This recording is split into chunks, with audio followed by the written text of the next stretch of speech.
بسم الله والصلاة والسلام على رسول الله سيدنا محمد صلى الله عليه وسلم. السلام عليكم ورحمة الله وبركاته حبايبي طلبة سنة تالتة إعدادي. النهاردة إن شاء الله حصة رقم 2 في منهج الجبر، هنكمل مع بعض درس حاصل الضرب الديكارتي. الجزئية بتاعت النهاردة هنتكلم في موضوعين رئيسيين. أول موضوع هنتكلم فيه عن الشبكة التربيعية المتعامدة، وتاني موضوع هنتكلم على حاصل الضرب الديكارتي لفترتين. طيب نبدأ بسم الله. إيه الشبكة التربيعية المتعامدة؟ الشبكة التربيعية المتعامدة احنا سبق واخدناها السنة اللي فاتت بالتفصيل وكنا بنرسم عليها والكلام ده كله. الشبكة التربيعية المتعامدة تعالوا كده مع بعض نشوف مكوناتها ايه. الشبكة التربيعية المتعامدة زي ما انتم ما شايفين كده معايا بتتكون من محورين. محور اسمه محور السينات، شايفين ده كده. محور السينات عبارة عن خط مستقيم بيتكون من جزئين، جزء موجب اسمه السين الموجبة، وجزء سالب سين السالبة. وفي كذلك محور الصادات، ومحور الصادات برضو جزئين، صادات موجبة وصادات سالبة. الصادات الموجبة فوق والصادات السالبة تحت. المحورين دول مع بعض بيبقوا متعامدين على بعض، يعني الزاوية بينهم 90 درجة. الزاوية بينهم 90 درجة. والمحاور الديكارتية المتعامدة أو المحاور الكارتيزية المتعامدة دي، غير إن هي بتعمل مع بعضها زاوية 90 درجة، لو واخد بالك بتقسم لك الصفحة بتاعتك إلى 4 أجزاء، كل جزء من دول بنسميه ربع. فأول جزء بيبقى فوق على اليمين ده كده بيبقى اسمه الربع الأول، بعدها الربع التاني، بعدها ده الربع التالت، وده الربع الرابع. بنمشي ازاي يا مستر؟ بنمشي عكس حركة عقارب الساعة. مش الساعة عقاربها بتلف في الاتجاه ده، احنا بقى بنمشي عكسها، بنبدأ من فوق على اليمين وبنمشي عكس حركة عقارب الساعة. الشبكة التربيعية المتعامدة دي كنا بنستخدمها في رسم الأزواج المرتبة أو في التمثيل البياني للأزواج المرتبة. أنا دلوقتي لو معايا أي زوج مرتب وعايز أرسمه، برسمه على شبكة تربيعية متعامدة زي ما أخدنا الحصة اللي فاتت. مثلا تعالى ناخد مثال بسيط هنا. لو أنا عايز أرسم زوج مرتب اسمه الزوج المرتب 3 و2، كنت بعمل إيه عشان أمثله؟ كنت باجي على محور السينات امشي لحد التلاتة، ومن عند التلاتة اطلع فوق عند الاتنين، وتبقى هي دي كده النقطة. هي دي اللي بتمثل الزوج المرتب 3 و2. طيب كل الكلام ده مفهوش مشكلة. دلوقتي انا عاوز اعرف شوية صفات مهمة في الشبكة التربيعية المتعامدة، لان في نوعية من الاسئلة بتتكرر كتير في الامتحان على الشبكة التربيعية المتعامدة، وهي انه يجيب لي نقطة ويقول لي النقطة دي مكانها فين على الشبكة التربيعية المتعامدة. خلينا نتفق اتفاق دلوقتي إن أي نقطة هتبقى موجودة في مكان، بص كده، من 7 أماكن. يبقى أي نقطة هتبقى موجودة في مكان من 7 أماكن. طيب مين هم ال7 أماكن دول؟ أول 4 أماكن هم ال4 تربع. ممكن النقطة تكون موجودة في الربع الأول أو الربع الثاني أو الربع الثالث أو الربع الرابع. طيب أنا بعرفها منين؟ ركز كده كويس معايا. الربع الأول، أي نقطة هترسمها في الربع الأول لو أنت خدت بالك من حدوده، الربع الأول هتلاقيه باصص على محور السينات الموجب وعلى محور الصادات الموجب، هم دول الحدود بتاعته. فأي نقطة في الربع الأول هتلاقي إن السين والصاد بتوعها موجبين، السين والصاد مالهم موجبين. يبقى الربع الأول بنقول أي زوج مرتب في الربع الأول بنقولها موجب موجب، يعني السينات موجبة والصادات برضو موجبة. طب لو احنا هنتكلم على الربع الثاني، فين حدود الربع الثاني؟ الربع الثاني هتلاقيه باصص على محور السينات السالب وعلى محور الصادات الموجب، ولذلك في أي نقطة موجودة في الربع الثاني هتلاقي سيناتها سالبة وهتلاقي صاداتها موجبة. يبقى الربع الأول موجب موجب، الربع الثاني سالب موجب. طب تعالى كده نشوف الربع الثالث. احنا عندنا الربع الثالث برضو نفس الكلام، طريقة جميلة جدا ان انت تبص بس تركز تشوف حدوده فين. الربع الثالث باصص على انهي اجزاء من المحاور، وتشوف السين الاول. هتلاقي الربع الثالث باص على السينات السالبة، الجزء ده من السينات هو الجزء اللي في السالب، وهتلاقيه باصص برضو على الصادات السالبة. يبقى أي نقطة موجودة في الربع الثالث هتلاقي سيناتها سالبة وصاداتها سالبة. طب تعال نشوف الربع الرابع. أدي الربع الرابع باصص على السين أنهي؟ باصص على السين الموجبة. طب والصاد السالبة. يبقى كده أي نقطة موجودة في الربع الرابع هتلاقي سيناتها موجبة وصاداتها سالبة. طب يا مستر أنا عاوز طريقة سهلة أحفظ بيها الحاجات دي. بص، الربع الأول والربع الثالث ما فيهمش أي لخبطة. الربع الأول موجب موجب والربع الثالث سالب سالب. تعالى كده نظبط كده الحاجات دي مع بعض. احنا دلوقتي في ربعين، عشان اكتبهم لك بطريقة جديدة كده تسهل عليك الحفظ. سهل قوي ان انت تحفظهم. ايه هما؟ الربع الاول موجب موجب والربع الثالث سالب سالب. طيب الربعين بقى التاني والرابع اللي طلبة كتير بتتلخبط فيهم، احنا اتفقنا الاول موجب موجب والتاني والتالت التالت سالب سالب. بص كده معايا، عندك لو دي انت عارف ان اللي في النص بالظبط دي بتبقى نقطة الأصل وإحداثياتها صفر وصفر. نقطة الأصل لو أنا منها همشي ناحية اليمين، مش ناحية اليمين بتبقى السينات موجبة. طيب ناحية اليمين السينات موجبة. بص كده في اليمين السينات موجبة. مين الأرباع اللي موجودة في اليمين؟ اللي موجود في اليمين هما الربع الأول والربع الرابع. يبقى انا عندي معلومه دايما الربع الاول والرابع سيناتهم موجبه. انت كده خلاص حفظت الربع الاول والربع الرابع سيناتهم موجبه. يبقى الربع الرابع لو انا هكتبه سيناته هو كمان موجبه. طب صاداته ما اتعرفت خلاص. بص بقى كده من نقطه الاصل، برضو من نقطه الاصل لو انا همشي فوق الصادات موجبه، لو همشي تحت الصادات سالبه. طب ما هو الربع الرابع تحت يعني صاداته سالبه. يبقى انا عندي طريقه، انا فهمت كده، انا الشبكه التربيعيه خلاص بقت محفوظه جوه دماغي. يبقى انا دلوقتي معايا همشي يمين عندي ربع اول وربع رابع، يمين فوق ربع اول، يمين تحت ربع رابع. طب يمين يعني السينات موجبه، فوق الصادات موجبه، تحت الصادات سالبه. يبقى يمين فوق موجب موجب، طب يمين تحت موجب سالب. يبقى كده الربع الاول موجب موجب والربع الرابع موجب سالب. طيب الربع الثالث احنا حفظناه ان هو سالب سالب. طب الربع الثاني عكس الربع الرابع، مش الربع الرابع موجب سالب او الربع الثاني سالب موجب. لو انا همشي بالقاعده اللي انا قلت لك تمشي عليها، لو انا جيت من عند نقطه الاصل واتحركت ناحيه الشمال يبقى السينات بتاعتي سالبه. طب بعد ما مشيت شمال هطلع فوق، هطلع فوق يعني صادات موجبه، يبقى الصادات موجبه والسينات سالب. يبقى انا كده قدرت خلاص احفظ الاربع تربع بتوعي كل واحد الازواج المرتبه اللي فيه اشاراتها ايه. دلوقتي انا لو انا عايز اخد مثال على الكلام ده، يجي يقول لي مديلي هنا مثلا في المثال اللي تحت ده اربع نقط. النقطه سالب 2 و5 و3 و4 وسالب 3 وسالب 3 و1 وسالب 3 بتقع في الربع مين؟ دي في الربع الكام؟ طيب بالراحه كده تعالى نشوف. اول نقطه النقطه سالب 2 و5، ابدا بالسينات. السينات سالبه. قول لي بعد اذنك السينات سالبه في اليمين ولا في الشمال؟ السينات سالبه في الشمال. طب هو مين الاربع اللي في الشمال؟ الاربع اللي في الشمال هما الربع الثاني والربع الثالث. طيب احنا اتفقنا خلاص ان انا لو انا في الشمال ربع تاني وربع تالت، لو الصادات موجبه يبقى ربع ايه تاني، لو الصادات سالبه يبقى ربع تالت. طب هنا السينات سالبه والصادات موجبه، يبقى ده على طول في الربع الايه الثاني. يبقى انا دلوقتي واحده واحده كده اعيدها تاني. انا عندي سالب 2 و5، السالب 2 يعني السينات في الشمال، خلاص انا حافظ في الشمال يا اما ربع تاني يا اما ربع تالت. لو لقيت الصادات هي كمان سالبه يبقى ربع تالت، لكن لو لقيت الصادات موجبه يبقى ربع تاني. وانا كان عندي هنا الصادات موجبه يبقى ربع تاني. طب تعالى نشوف اللي بعدها سهله جدا. النقطه 3 و4 موجب موجب من غير كلام يبقى الربع الاول على طول. لو قلنا السينات موجبه والصادات موجبه يبقى في الربع الاول.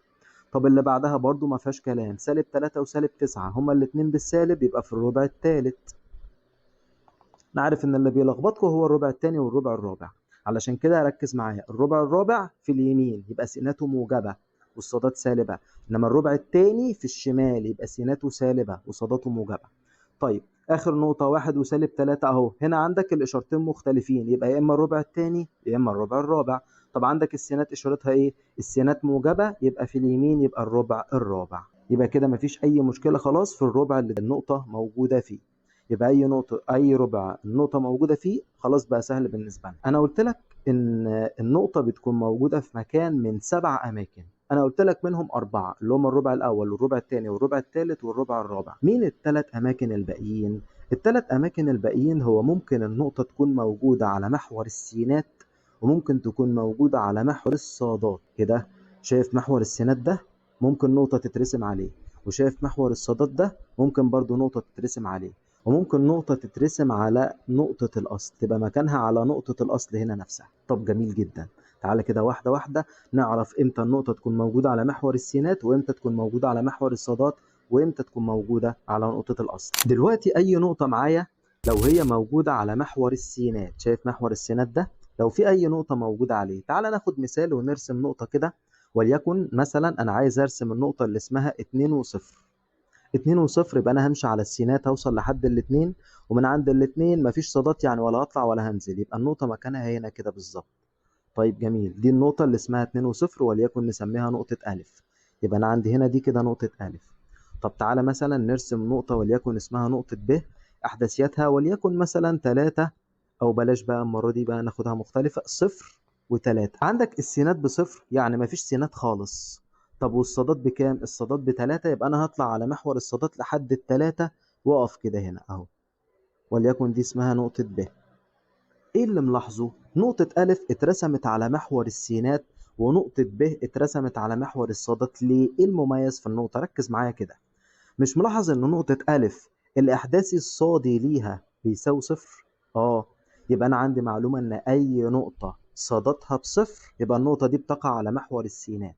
ها، يبقى عندك كده في أول ملحوظة معايا بتقول لي إيه؟ أول ملحوظة بتقول لي أي نقطة بتقع على محور السينات بيكون الإحداثي الصادي لها بيساوي صفر، صادتها بصفر. يعني النقطة بتكون أي عدد والصاد بصفر. اتفقنا كده؟ يبقى النقطة على محور السينات ماشية بالعكس. على محور السينات يبقى صاداتها صفر. طب لو على محور الصادات يبقى سيناتها هي اللي بصفر. اتفقنا كده؟ يبقى هي ماشيه بالعكس. احنا هنا بالمثل بالظبط، اي نقطه موجوده على محور الصادات، يبقى سيناتها هي اللي بصفر. فهتبقى النقطه صفر واي عدد. طب واحد يجي يقول لي انا خلاص عرفت امتى تبقى موجوده على محور السينات لو صاداتها بصفر، وامتى موجوده على محور الصادات لو سيناتها بصفر. طب امتى بقى تبقى موجودة على نقطة الأصل؟ النقطة تبقى موجودة على نقطة الأصل لو كانت سيناتها وصاداتها هما الاتنين بصفار. فأنا أجي مثلا ممكن أقول لك النقطة صفر وصفر، مثلا أقول لك النقطة صفر وصفر بتقع نقط مكانها فين؟ تقول لي دي بتقع على نقطة الأصل. ده حضرتك هي أصلا نقطة الأصل، فمكانها فين؟ مكانها على نقطة الأصل. يبقى انا كده عرفت ال7 اماكن اللي اي نقطه بتكون موجوده فيهم. النقطه اللي هي عباره عن زوج مرتب. يبقى انا عندي ممكن تكون في الربع الاول لو كان السينات والصادات موجبين. على كده نجيبها لك اهي نفكرك بيها. النقطه امتى تكون موجوده في الربع الاول؟ لو كانت السينات والصادات الاثنين موجبين. طب امتى تبقى موجوده في الربع الثالث؟ لو كان السينات والصادات هما الاثنين بالسالب. طب في الربع الثاني والربع اللي عكس بعض، قلت لك س سالبه صاد موجبه ربع تاني، لكن س موجبه صاد سالبه ربع ايه؟ ربع ربع. فاحنا كده خلاص عرفنا ال7 اماكن اللي اي نقطه بتكون موجوده فيهم. طب تعالى نحل ال4 امثله دول عشان نبقى خلصنا الجزئيه دي ونخش في تمارين بتيجي في الامتحان عليها. عندي هنا مثال بيقول لي النقطه اللي اسمها 3 و0 بتنتمي لمحور نقط. النقطه دي موجوده على محور السينات ولا على محور الصادات؟ شوف مين بصفر وامشي عكسه. دلوقتي عندك السينات ب3 والصادات بصفر. طالما الصادات بصفر تبقى موجودة على محور الايه؟ السينات. يبقى شوف مين بصفر وامشي عكسه. طب النقطة 0 و4 بتنتمي لمحور مين؟ نفس الكلام يا ابني. دلوقتي أنا عندي النقطة سيناتها بصفر، يبقى موجودة على محور الصادات. نفس الكلام اللي تحتها. النقطة -5 و0، ها قول لي أنت بقى. -5 و0 تبقى فين؟ ها مين اللي بصفر؟ اللي بصفر هو الصادات، تبقى بتنتمي لمحور السينات. خلاص اللي تحت أنت عرفتها. مين هنا بصفر؟ نقطة 0 و3. السينات هي اللي بصفر، تبقى موجودة على محور الصادات. وكده أنا عرفت الأماكن اللي النقط بتكون موجودة فيها. طب تعالى نشوف تمارين مهمة جدا بتيجي في الامتحانات كتير على الجزئية دي. عندي المثالين دول. أول مثال بيقول لي إذا كانت النقطة أ ناقص 3 و4 بتقع على محور الصادات فأوجد قيمة أ. أنا عايز دلوقتي أعرف الأستاذ أ ده المفروض يبقى بكام. أي طالب شاطر معايا في ثواني هيقول لي الألف دي يا مستر ب3، صح؟ طب ليه الألف ب3؟ تعالى كده نشوف. هو قال لي ايه المعلومه اللي اداها لك؟ قال لك ان النقطه دي موجوده فين؟ بتقع على محور الصادات.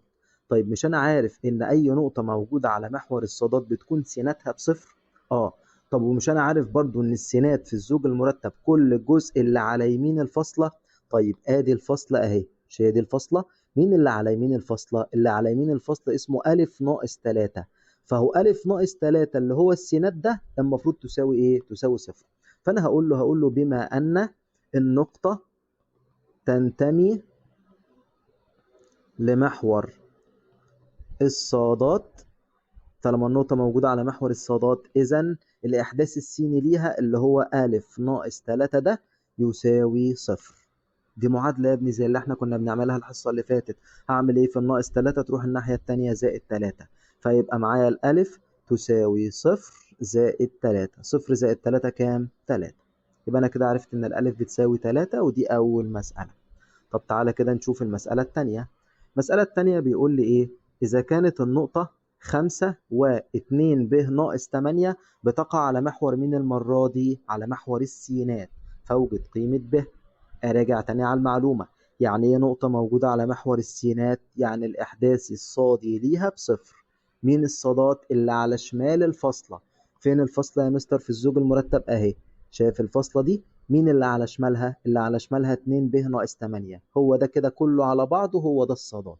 يبقى أنا معايا هنا في النقطة دي بما أن النقطة مش لازم تكتب له النقطة إيه هي، يعني تقول له على طول إن النقطة بتنتمي لمحور السينات، إذا صادتها بصفر. مين صادتها؟ اللي هي 2 ب ناقص 8 تساوي صفر. هنا في المعادلة دي الناقص 8 تروح الناحية التانية زائد 8، تبقى 2 ب تساوي صفر زائد 8. صفر زائد 8 كام؟ 8. عايز ب لوحدها أقسم على اللي جنبها، يبقى هنقسم على الاتنين، فتبقى ب تساوي 8 على 2 فيها 4. تمرين مهم وسهل جدا جدا جدا، والنوعية دي من الأسئلة بتيجي كتير في الامتحان. دلوقتي بقى هنبدأ في الجزئية الثانية من درس النهاردة، وهي جزئية حاصل الضرب الديكارتي لفترتين. احنا اتعلمنا الحصة اللي فاتت ازاي نضرب ضرب ديكارتي مجموعتين في بعض. احنا عارفين ان المجموعة بتكون محددة العناصر. مثلا لو عندي مجموعة اسمها المجموعة س، جواها العناصر 3 و4 و5 مثلا، فالسين دي جواها هم 3 حاجات بس، جواها ال3 وال4 وال5 فقط لا غير، ما جواش اي حاجة تانية. لكن دلوقتي انا هضرب ديكارتيا فترتين في بعض. فلو انا قلت لك انا عندي فترة اسمها الفترة س مثلا من اول 1 لحد 3، الفترة دي ما فيهاش العدد 1 والعدد 3 بس، لا، ده فيها كل الأعداد اللي من أول 1 لحد 3. أنهي أعداد بالظبط؟ الأعداد الحقيقية. طب وهم كام عدد يا مستر بين الواحد والتلاتة؟ فاكر كنا بنقول عدد لا نهائي. دلوقتي بين الواحد والتلاتة ايه الحاجات اللي جواها؟ الواحد ونص والواحد وربع والواحد وخمسة وسبعين من مية والواحد واحد من 10 وواحد من 100 وهكذا. عدد الأعداد اللي موجودة بين الواحد والتلاتة ما بيخلصش. طب أنا دلوقتي هل أنا هاجي هكتب في حاصل الضرب الديكارتي الفترتين ده، لما أجي أكتب س ضرب ص هكتب له عدد لا نهائي من الأزواج المرتبة؟ لا طبعا. طب أمال هعمل إيه؟ لما اجي اضرب ديكارتيا فترتين في بعض برسمهم على الشبكة التربيعية المتعامدة. ليه؟ لان انا زي ما قلت لك الفترتين دول فيهم عدد لا نهائي من الاعداد، فاستحالة اصلا تعرف تحصرهم، وبالتالي افضل حل ليها ان هي بتترسم على الشبكة التربيعية المتعامدة.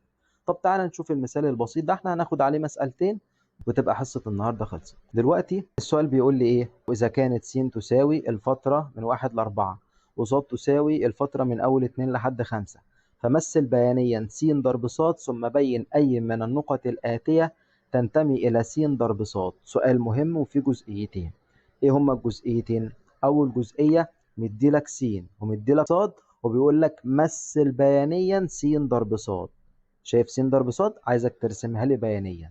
طب بعد كده تبين لي بقى، وضح لي أنهي نقطة من الثلاث نقط دول بتنتمي إلى س ضرب ص، يعني موجودة جوه س ضرب ص، يعني النقطة دي هلاقيها موجودة فعلا في حاصل الضرب الديكارتي بتاع المجموعتين س وص دول أو الفترتين س وص. تعال نحل أول جزئية وأشوف أنا إزاي هرسم بيانيا س ضرب ص. بكل بساطة عشان خاطر أمثل س ضرب ص بيانيا بمسك السين أمثلها وبعدين الصاد أمثلها. طب أنا إزاي أصلا همثل السين؟ ركز معايا. السين هي الفترة من أول 1 ل4. بكل بساطة هاجي على محور السينات، شايف محور السينات ده؟ هاجي على محور السينات وهاجي عند محور السينات هعمل ايه؟ شايف السين ام 1 والسين ام 4؟ عند السين ام 1 هترسم خط مستقيم، وعند السين ام 4 ترسم خط مستقيم بيوازوا محور الصادات. يبقى عندك السين من أول 1 لحد ال4، هاجي عند محور السينات أرسم خط مستقيم عند الواحد وخط مستقيم عند ال4 بيوازوا محور الصادات. طب تعالى نعمل الكلام ده. ادي يا مستر السين ام 1 والسين ام 4. عند السين ام 1 وارسم خط مستقيم اهو، وعند السين ام 4 ترسم خط مستقيم كده. يبقى انا كده عملت الفترة اللي هي السين من اول 1 لحد 4. طب تعالى نمثل بقى الفترة صاد. الفترة صاد عندك من اول 2 لحد الايه؟ لحد ال5. بنفس الطريقة تيجي على محور الصادات، وعند الصاد ام 2 والصاد ام 5 هترسم خطين مستقيمين بيوازوا محور السينات المرة دي. فاجي ادي عندي هنا دي الصاد ام 2 ودي الصاد ام 5. عند الصاد ام 2 وهرسم خط مستقيم، وعند الصاد ام 5 وهرسم خط مستقيم بيوازي محور السينات. طب بعد ما انا ما عملت الاربع خطوط دول، الاربع خطوط دول مع بعض هيعملوا لك منطقة بتكون شكل مربع او شكل مستطيل. احنا بقى عاوزين المنطقة دي لان هي دي اللي بتعبر عن حاصل الضرب الديكارتي. بص كده معايا، انا عندي دلوقتي هم قطعوا بعض، او ايه المنطقة اللي هم اشتركوا فيها؟ عندك الخطين، او خليني احدد لك كده، عندك الخطين دول عاملين لك المنطقة اللي بينهم هي كل المنطقة دي. طب انا هاخد مين في المنطقة دي؟ هاخد اللي مشترك مع الخطين دول. مش الخطين دول عاملين كل المنطقة دي؟ اه، بص بقى انا هعمل ايه. شايف انت المنطقة الأمورة دي؟ المنطقة الأمورة دي بتنحصر بين الخطين بتوع الصادات والخطين بتوع السينات، فهي المنطقة دي اللي بتعبر عن حاصل الضرب الديكارتي س ضرب ص للفترتين اللي معاك. فأنا كده هقدر أقول له إن المنطقة دي هي دي اللي بتعبر عن س ضرب ص. يعني إيه المنطقة دي بتعبر عن حاصل الضرب الديكارتي س ضرب ص للفترتين دول؟ يعني أي نقطة من النقط اللي موجودة فيها النقطة دي موجودة في حاصل الضرب الديكارتي س ضرب ص. يعني مثلا بص كده، لو انا مثلا جيت ابص على النقطة اللي هنا دي، النقطة دي سيناتها فين؟ سيناتها 3 وصاداتها فين؟ صاداتها 4. اهي النقطة 3 و4 دي موجودة في حاصل الضرب الديكارتي. يبقى انا عندي هنا النقطة الاولانية 3 و4 دي بتنتمي فعلا لحاصل الضرب الديكارتي س ضرب ص، اللي هي اول نقطة معايا. طب عايز اشوف النقطة -1 و3 موجودة ولا لأ؟ السينات ب1، ادي -1 بتاعت السينات اهي، ومن عندها هطلع لحد الصاد ام 3 اهي هنا. هل النقطة دي موجودة في المنطقة المشتركة بين الأربع خطوط؟ هل النقطة دي موجودة في المنطقة دي كده؟ لا، دي بعيد عنهم خالص، وبالتالي يبقى النقطة دي مش موجودة في حاصل الضرب الديكارتي س ضرب ص. يبقى أقدر أقول له كمان إن النقطة اللي اسمها -1 و3 لا تنتمي إلى حاصل الضرب الديكارتي س ضرب ص. طب جميل. النقطة التالتة هي 4 و4. السينات ب4. السينات ب4 ده على الخط ده كده بالظبط، والصادات ب4 هطلع فوق هتبقى مكانها فين بالظبط؟ هنا اهي في الحتة دي كده اهو، هنا. دي موجودة على خط على الحدود، تبقى معايا برضو. يبقى كده النقطة اللي اسمها 4 و4 هي كمان معايا في حاصل الضرب الديكارتي. يبقى النقطة اللي اسمها 4 و4 هي كمان بتنتمي لحاصل الضرب الديكارتي س ضرب ص. يبقى انا كده قدرت اعرف ازاي ارسم بيانيا حاصل الضرب الديكارتي الفترتين، واعرف لو هو اداني النقط دي موجوده في حاصل الضرب الديكارتي ولا لا. فكرته بسيطه جدا. تعالى ناخد كمان مثال عليه، بعد كده انت خد مسألتين تحلهم في الواجب. تاني سؤال معايا بيقول لي اذا كانت الفتره س تساوي الاعداد من اول -2 لحد الاثنين، والصاد من -2 لحد 3، مثل بيانيا س ضرب ص، وبين اي من النقط الاتيه تنتمي الى س ضرب ص. خلاص احنا فهمنا بنعمل ايه. الاول امسك الفترتين اللي معايا ارسمهم. تعالى نرسم الفتره س. قلت لك الفتره س هعمل ايه؟ هاجي عند محور السينات واشوف عندك السينات عندي بكام من اول -2 ل 2. يبقى من عند -2 وهترسم خط مستقيم بيوازي محور الصادات، وكذلك عند الاثنين ترسم خط مستقيم بيوازي محور الصادات. طب بعد كده نيجي نرسم على طول الصادات.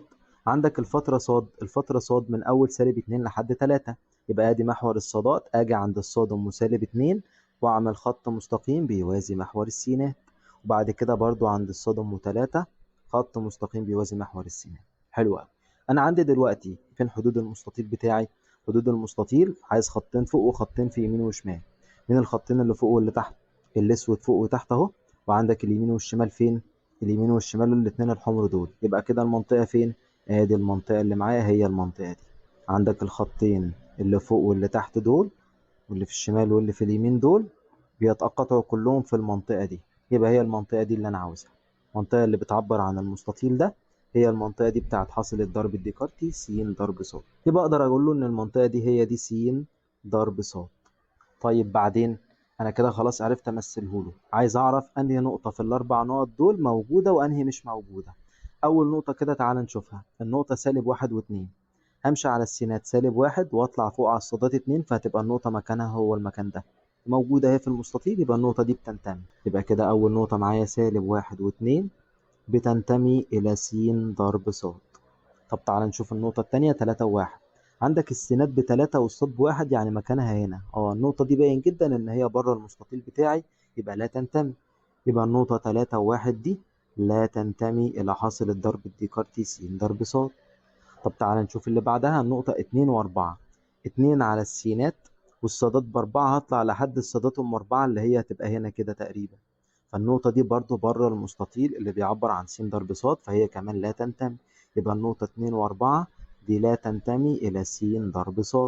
طب آخر نقطة معايا -3 و2 برضه لا تنتمي. السين ب -3 يعني من هنا واطلع فوق عند الصادات ام 2، فبقت النقطة مكانها هو ده برضه بره حدود المستطيل بتاعي. يبقى النقطة -3 و2 هي كمان لا تنتمي إلى حاصل الضرب الديكارتي س ضرب ص. أفكار النهاردة سهلة جدا وبسيطة جدا وبتيجي كتير في الامتحانات، فياريت الناس تركز عليها. في ناس بتقول إن الكلام بتاع جزئية ضرب الفترات ده ما بيجيش كتير في الامتحان. ما بيجيش كتير في الامتحان، ولكن مهم ان احنا نبقى فاهمينه، لان فهمه هيسهل علينا حاجات كتير بعد كده ان شاء الله في منهج ثانوي هتعرفوها. اهم حاجة ان انتوا تذاكروا اول باول، وما تنساش طبعا ان انت تعمل لايك وشير للفيديو وتشترك بقى في القناة. المفروض تشترك بقى في القناة عشان تتابع كل الفيديوهات اول باول. اشوفكم على خير ان شاء الله الحصة الجاية، وما تنساش بقى تحل الواجب ده. والسلام عليكم ورحمة الله.